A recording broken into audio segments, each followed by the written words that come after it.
नमस्कार दोस्तों, आपके अपने प्रिय channel life high study IAS में आप सबका स्वागत है। दोस्तों, आज हम लोग राजा महेंद्र प्रताप सिंह राज्य विश्वविद्यालय अलीगढ़ के B.Ed थर्ड सेमेस्टर एग्जाम 2025 का पेपर 302 अर्थात विद्यालय प्रशासन एवं प्रबंधन यानी स्कूल एडमिनिस्ट्रेशन एंड मैनेजमेंट का प्रैक्टिस सेट 8 हल करेंगे। दोस्तों, इस प्रैक्टिस सेट में बहुत ही महत्वपूर्ण प्रश्नों को हम लोग हल करेंगे। यदि आप लोग इस प्रैक्टिस सेट को रिवीजन करके तैयार कर लेते हैं तो तमाम प्रश्न इसी प्रैक्टिस सेट से सेम टू सेम परीक्षा प्रश्न पत्र में मिलेंगे। दोस्तों, प्रश्नों पर आने से पहले एक रिक्वेस्ट है, चैनल को अभी सब्सक्राइब नहीं किए हैं तो प्लीज़ चैनल को सब्सक्राइब जरूर करें और वीडियो को अपने मित्रों तक शेयर करें ताकि ज़्यादा से ज़्यादा छात्राओं को लाभ मिल सके।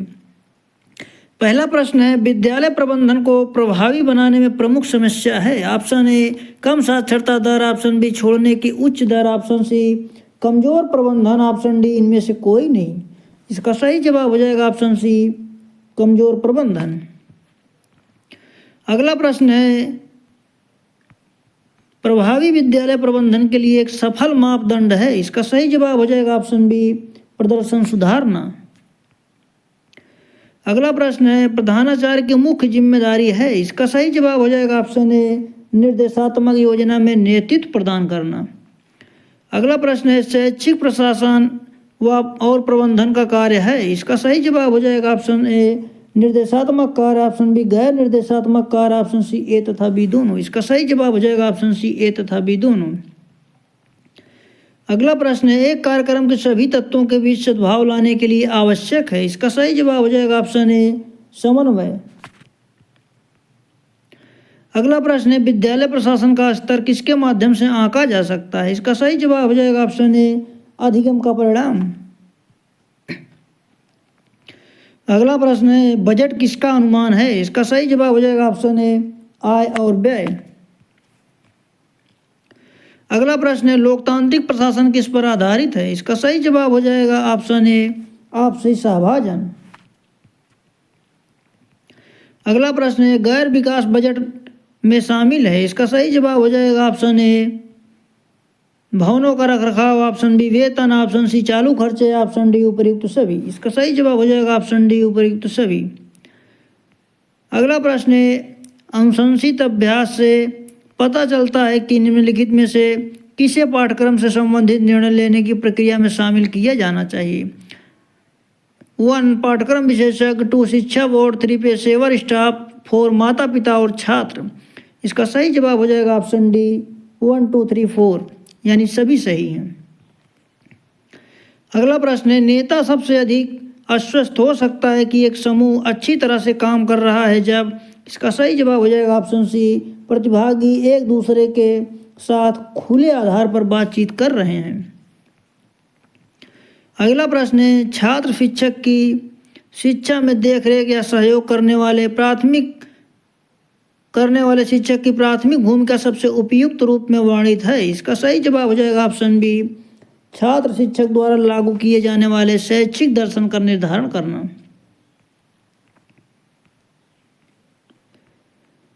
शैक्षिक प्रशासन किसकी एक प्रक्रिया है। इसका सही जवाब हो जाएगा ऑप्शन बी शैक्षिक संस्थानों की गतिविधियों का प्रबंधन। अगला प्रश्न है, शैक्षिक प्रबंधन में नियोजन का कार्य है। इसका सही जवाब हो जाएगा ऑप्शन ए इच्छित लक्ष्यों के लिए भविष्य की तैयारी। शैक्षिक प्रबंधन में समन्वय का कार्य है। इसका सही जवाब हो जाएगा ऑप्शन बी हितधारकों के बीच संबंध स्थापित करना। अगला प्रश्न है, शिक्षा पर्यावरण का मतलब है। इसका सही जवाब हो जाएगा ऑप्शन ए शिक्षण अधिगम प्रक्रिया के विकास में सहायता करना, ऑप्शन बी वह अनुशासन जिसके द्वारा हम दूसरों के मामलों को नियंत्रित करते हैं, ऑप्शन सी ए तथा बी दोनों। इसका सही जवाब हो जाएगा ऑप्शन सी ए तथा बी दोनों। अगला प्रश्न है, कार्य का विभाजन निम्नलिखित में से किस कार्य के अंतर्गत आता है। इसका सही जवाब हो जाएगा ऑप्शन बी संगठन। अगला प्रश्न है, वह प्रक्रिया जिसके द्वारा संगठन अपनी मानव संसाधन आवश्यकताओं को पूरा करता है। इसका सही जवाब हो जाएगा ऑप्शन डी नियुक्तिकरण। अगला प्रश्न है, प्रबंधन की निम्नलिखित विशेषताओं में से कौन सी गलत है। इसका सही जवाब हो जाएगा ऑप्शन सी प्रबंधन समस्या पैदा करने वाला दृष्टिकोण है। अगला प्रश्न है, प्रबंधन बहुविषयक है। इसका मतलब है कि इसका सही जवाब हो जाएगा ऑप्शन ए, प्रबंधन कई अन्य विषयों के ढांचों की मदद से विकसित किया गया है। अगला प्रश्न है, द स्टडी ऑफ एडमिनिस्ट्रेशन का प्रकाशन किसने कराया? इसका सही जवाब हो जाएगा ऑप्शन ए, वुडरो विल्सन। अगला प्रश्न है, BCS के अनुसार शिक्षा की प्रशासनिक क्रियाएं हैं। इसका सही जवाब हो जाएगा ऑप्शन ए, 5। अगला प्रश्न है, विद्यालय संगठन के मूलभूत सिद्धांत हैं। इसका सही जवाब हो जाएगा ऑप्शन ए, लोच सिद्धांत, ऑप्शन बी उपलब्ध संसाधनों के उपयोग का सिद्धांत, ऑप्शन सी लोकतंत्रीय सिद्धांत, ऑप्शन डी उपर्युक्त सभी। इसका सही जवाब हो जाएगा ऑप्शन डी उपर्युक्त सभी। विद्यालय संगठन का उद्देश्य है बालकों का। इसका सही जवाब हो जाएगा ऑप्शन ए, सर्वांगीण विकास। विद्यालय प्रशासन के कार्यों को बांटा जाता है। इसका सही जवाब हो जाएगा ऑप्शन सी, ऑप्शन ए प्रशासकीय कार्य, ऑप्शन बी नीति निर्धारण संबंधी कार्य, ऑप्शन सी ए तथा बी दोनों। इसका सही जवाब हो जाएगा ऑप्शन सी। अगला प्रश्न है, प्रधानाचार्य के विषय में कौन सा कथन गलत है? इसका सही जवाब हो जाएगा ऑप्शन ए, ऑप्शन सी कक्षा शिक्षण के प्रति अनुत्तरदायी है। अगला प्रश्न है, प्रधानाध्यापक का प्रशासनिक दायित्व है। इसका सही जवाब हो जाएगा ऑप्शन ए, प्रबंध समिति के अच्छे संबंध कायम करना।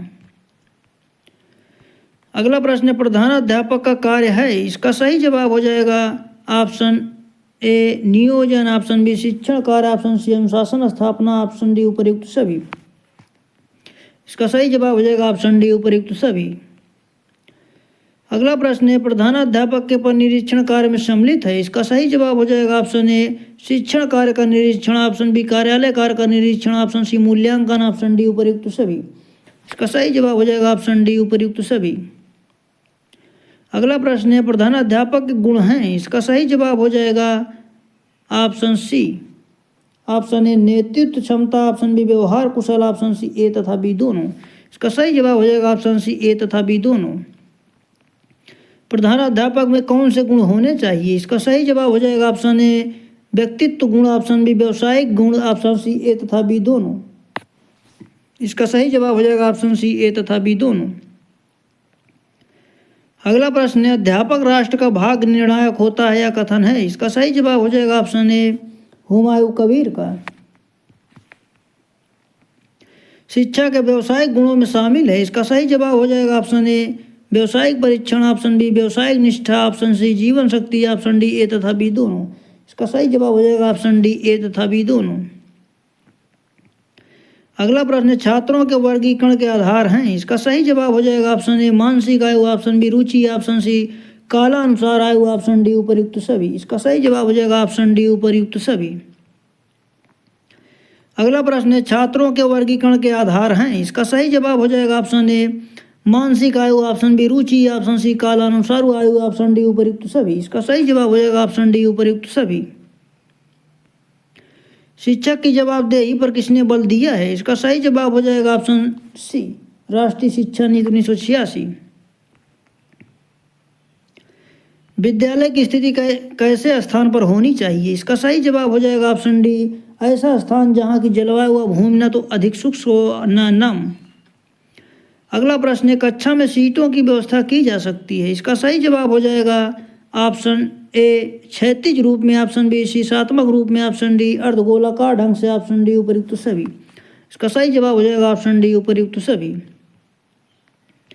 अगला प्रश्न है, पुस्तकालय विद्यालय का हृदय है, किसका कथन है? इसका सही जवाब हो जाएगा ऑप्शन ए, जॉन डेवी। अगला प्रश्न है, छात्र अध्यक्ष में गुण होना चाहिए। इसका सही जवाब हो जाएगा ऑप्शन ए, कुशल संगठनकर्ता, ऑप्शन बी न्यायप्रियता, ऑप्शन सी नेतृत्व क्षमता, ऑप्शन डी उपर्युक्त सभी। इसका सही जवाब हो जाएगा ऑप्शन डी उपर्युक्त सभी। अगला प्रश्न है, एमबीओ उद्देश्यों द्वारा प्रबंधन, जिसे योजना द्वारा प्रबंधन के रूप में भी जाना जाता है, किसके द्वारा तैयार की गई थी? इसका सही जवाब हो जाएगा option C, Peter F Drucker. अगला प्रश्न है, लाइसेज फेयर किस भाषा का शब्द है? इसका सही जवाब हो जाएगा ऑप्शन बी, फ्रेंच। अगला प्रश्न है, प्रणाली विश्लेषण का मुख्य उद्देश्य क्या है? इसका सही जवाब हो जाएगा ऑप्शन सी, शिक्षा प्रशासन एवं प्रबंध को वैज्ञानिक आधार देना। अगला प्रश्न है हेनरी फ्योल द्वारा प्रस्तावित प्रबंधन प्रिंसिपल की संख्या कितनी है? इसका सही जवाब हो जाएगा ऑप्शन सी 14।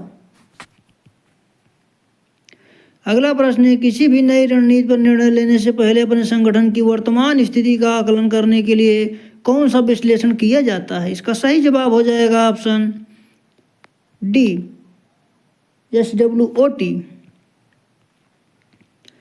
अगला प्रश्न है SWOT में यस पद क्या विश्लेषण करता है? इसका सही जवाब हो जाएगा option A strength of your organisation. अगला प्रश्न है निम्नलिखित में से किसे इकाई लागत के रूप में जाना जाता है? इसका सही जवाब हो जाएगा ऑप्शन सी संस्थान द्वारा कुल व्यय को छात्रों की कुल संख्या से विभाजित किया जाता है। अगला प्रश्न है TQM को किसके द्वारा विकसित किया गया है? TQM को किसके द्वारा विकसित किया गया था? इसका सही जवाब हो जाएगा ऑप्शन ए विलियम डेमिंग। अगला प्रश्न है फ्योल के प्रबंधन के 14 सिद्धांतों में कौन सा नहीं है? इसका सही जवाब हो जाएगा ऑप्शन डी योजना। अगला प्रश्न है किसे दूरदर्शी प्रबंधन तकनीक कहा जाता है? इसका सही जवाब हो जाएगा ऑप्शन ए TQM। दोस्तों आप लोगों से एक रिक्वेस्ट है प्लीज़ चैनल को अभी सब्सक्राइब नहीं किए हैं तो चैनल को सब्सक्राइब जरूर करें। दोस्तों चैनल को सब्सक्राइब करने में कोई खर्च नहीं लगता लेकिन हमारा मोटिवेशन जरूर होता है, इसलिए प्लीज़ चैनल को सब्सक्राइब जरूर करें। अगला प्रश्न शिक्षा प्रशासन तथा छात्र के संबंधों को बताने वाला कारक है? इसका सही जवाब हो जाएगा ऑप्शन ए शिक्षा संरचना में बालकों के व्यक्तित्व निर्माण के प्रावधान। अगला प्रश्न है योजनाओं और निर्णयों का क्रियान्वयन किसका अंग है? इसका सही जवाब हो जाएगा ऑप्शन सी कमांडिंग। अगला प्रश्न है विद्यालय प्रबंध प्रक्रिया के अंग हैं? इसका सही जवाब हो जाएगा ऑप्शन डी ऑप्शन ए नियोजन, बी संगठन, सी नियंत्रण, ऑप्शन डी उपर्युक्त सभी। विद्यालय प्रबंधन की प्रक्रिया के अंग हैं ऑप्शन डी उपर्युक्त सभी। अगला प्रश्न है विद्यालय प्रबंध का मानवीय घटक नहीं है? इसका सही जवाब हो जाएगा ऑप्शन बी शिक्षा मंत्री। अगला प्रश्न है प्रशासन को नीति के रूप में किसने लिया? इसका सही जवाब हो जाएगा ऑप्शन सी प्रो से। अगला प्रश्न है द स्टडी ऑफ एडमिनिस्ट्रेशन नामक पुस्तक का प्रकाशन कब हुआ? इसका सही जवाब हो जाएगा ऑप्शन सी सन 1987 में। अगला प्रश्न है द स्टडी ऑफ एडमिनिस्ट्रेशन का प्रकाशन किसने कराया? इसका सही जवाब हो जाएगा ऑप्शन सी वुडरो विल्सन। अगला प्रश्न है BCS के अनुसार शिक्षा की प्रशासनिक क्रियाएं हैं? इसका सही जवाब हो जाएगा ऑप्शन ए 5। अगला प्रश्न है पुनरीक्षण समिति की स्थापना किसकी अध्यक्षता में हुई?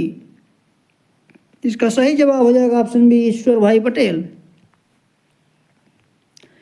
अगला प्रश्न है राष्ट्रीय शिक्षा नीति 1986 में कॉमन कोर किन राष्ट्रीय मूल्यों को स्थान दिया? इसका सही जवाब हो जाएगा ऑप्शन ए लोकतंत्र, बी धर्मनिरपेक्षता, सी पर्यावरण का संरक्षण, डी उपर्युक्त सभी। इसका सही जवाब हो जाएगा ऑप्शन डी उपर्युक्त सभी। अगला प्रश्न है प्रशासन का सामान्य सिद्धांत किसकी अभिव्यक्ति है? इसका सही जवाब हो जाएगा ऑप्शन सी हेनरी फ्योल। अगला प्रश्न है कार्यालय को विद्यालय का नाड़ी संस्थान कहा जाता है? इसका सही जवाब हो जाएगा ऑप्शन ए रायबर्न। प्रबंधन के सिद्धांत कैसे बनते हैं? इसका सही जवाब हो जाएगा ऑप्शन ए अवलोकन व प्रयोग द्वारा। फ्योल के कार्य विभाजन के सिद्धांत को निम्नलिखित प्रकार के कार्यों पर लागू किया जा सकता है? इसका सही जवाब हो जाएगा ऑप्शन ए तकनीकी, बी प्रबंधकीय, सी ए तथा बी दोनों। इसका सही जवाब हो जाएगा ऑप्शन सी ए तथा बी दोनों। समय तालिका के निर्माण में ध्यान रखना चाहिए? इसका सही जवाब हो जाएगा ऑप्शन ए विषयों के क्रम, बी छात्रों की थकावट का, ऑप्शन सी समय चक्रों के क्रम का, ऑप्शन डी उपर्युक्त सभी। इसका सही जवाब हो जाएगा ऑप्शन डी उपर्युक्त सभी। अगला प्रश्न डंडा छूटा बालक बिगड़ा के आधार पर अनुशासन की किस अवधारणा की जन्म मिला? इसका सही जवाब हो जाएगा ऑप्शन डी ऑप्शन ए दमनात्मक, बी प्रभावात्मक, सी मुक्तात्मक, ऑप्शन डी इनमें से कोई नहीं। इसका सही जवाब हो जाएगा ऑप्शन डी इनमें से कोई नहीं। अगला प्रश्न है, अनुशासन की आधुनिक अवधारणा के समर्थक हैं? इसका सही जवाब हो जाएगा option A DVV Rousseau, C Pestalozzi, option D उपर्युक्त सभी। इसका सही जवाब हो जाएगा ऑप्शन डी उपर्युक्त सभी। अगला प्रश्न है, विद्यालय एक सामाजिक संस्था है, यह कथन है? इसका सही जवाब हो जाएगा ऑप्शन ए DV का। अगला प्रश्न है, वैज्ञानिक प्रबंध के लाभों में होती है? इसका सही जवाब हो जाएगा ऑप्शन ए वृद्धि। अगला प्रश्न है, वैज्ञानिक प्रबंध से उपभोक्ताओं का होता है? इसका सही जवाब हो जाएगा ऑप्शन बी लाभ। अगला प्रश्न है, प्रबंध के सिद्धांत हैं? इसका सही जवाब हो जाएगा ऑप्शन ए गतिशील, बी लोचशील, सी सार्वभौमिक, ऑप्शन डी उपर्युक्त सभी। इसका सही जवाब हो जाएगा ऑप्शन डी उपर्युक्त सभी। प्रशासनिक प्रबंध के प्रस्तुतकर्ता थे? इसका सही जवाब हो जाएगा ऑप्शन बी फ्योल। अगला प्रश्न है, वैज्ञानिक प्रबंध के पिता हैं? इसका सही जवाब हो जाएगा ऑप्शन ए टेलर। अगला प्रश्न है, वैज्ञानिक प्रबंध का मूलाधार है? इसका सही जवाब हो जाएगा ऑप्शन ए मानसिक क्रांति। हेनरी फ्योल का जन्म हुआ था? इसका सही जवाब हो जाएगा ऑप्शन बी फ्रांस। अगला प्रश्न है, वैज्ञानिक प्रबंध में उत्पादन है? इसका सही जवाब हो जाएगा ऑप्शन ए अधिकतम। अगला प्रश्न है, जो किसी समस्या को स्टेप बाय स्टेप हल करता है उसे कहा जाता है? इसका सही जवाब हो जाएगा ऑप्शन ए एल्गोरिथम। अगला प्रश्न है, DDL का पूरा नाम है? इसका सही जवाब हो जाएगा ऑप्शन ए डेटा डेफिनेशन लैंग्वेज। अगला प्रश्न, इंफॉर्मेशन फ्लो चार्ट प्रस्तुत करता है? इसका सही जवाब हो जाएगा ऑप्शन ए सिस्टम को ग्राफिकली प्रस्तुत करना। अगला प्रश्न है, निम्न में से सिस्टम एनालिसिस के लिए उपयोग किया जाता है? इसका सही जवाब हो जाएगा option A flow chart, option B design table, option C A तथा बी दोनों। इसका सही जवाब हो जाएगा ऑप्शन सी ए तथा बी दोनों। दोस्तों, इस प्रैक्टिस सेट में इतना ही। मिलते हैं अगले प्रैक्टिस सेट में, तब तक के लिए नमस्कार।